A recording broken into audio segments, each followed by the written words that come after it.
We're back now with the latest on the war in Ukraine. Rescue operations are underway after a Russian missile strike hit a shopping mall in the central city of Kremenchuk. Ukrainian officials say at least 20 people were killed in yesterday's strike, with dozens more injured.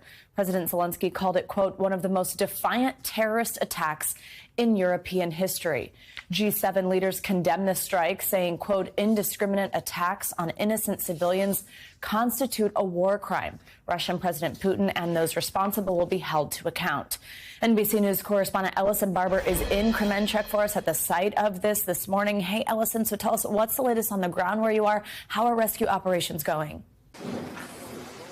Hey, Savannah, you can see it is still very much an active scene right now. We have watched all morning as crews have tried to remove particularly the larger pieces of debris, looking for some of the people still missing. At least 40 people have been reported missing by their families. They're also going through all of this, trying to collect evidence. They have a table where they've sort of laid out fragments of missiles that struck this shopping center. Officials here, they tell us 2 missiles struck this building yesterday afternoon, one of them sort of hitting over in this area, another coming in through this area right down here on the left. I was just speaking with a local politician here, and he described this area, this shopping center, as sort of something akin to a Walmart. He says there was a big kind of supermarket, shopping, grocery store type area, in addition to a number of smaller stores.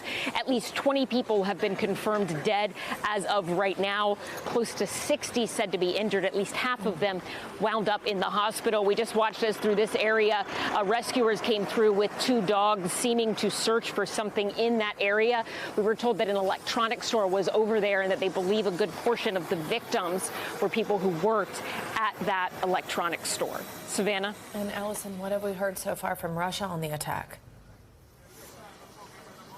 So Russia's Ministry of Defense claims that they struck and were targeting a factory nearby this shopping center, a factory that they claim was housing weapons given to Ukraine by the United States and Europe. They say that once their missiles hit that factory, that then those munitions detonated and caused a fire at this shopping center. They claim that this was an inoperable, not open shopping center, which from the number of victims from everyone we've spoken to here is very much not the case. I mean, in the video from the scene when this happened, you could see people just flocking out of this area.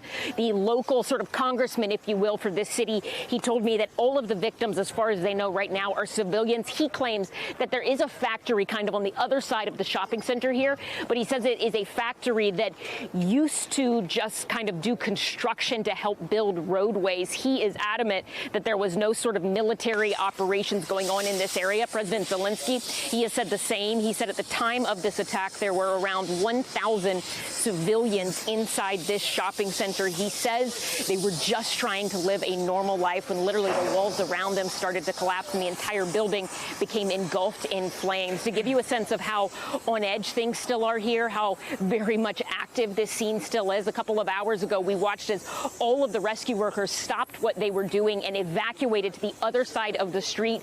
We did the same because there was an air raid siren going off and we had to back up into an area sort of between 2 buildings because there was concern about a potential additional strike in this area.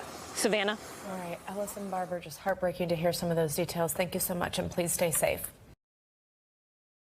Thanks for watching our YouTube channel. Follow today's top stories and breaking news by downloading the NBC News app.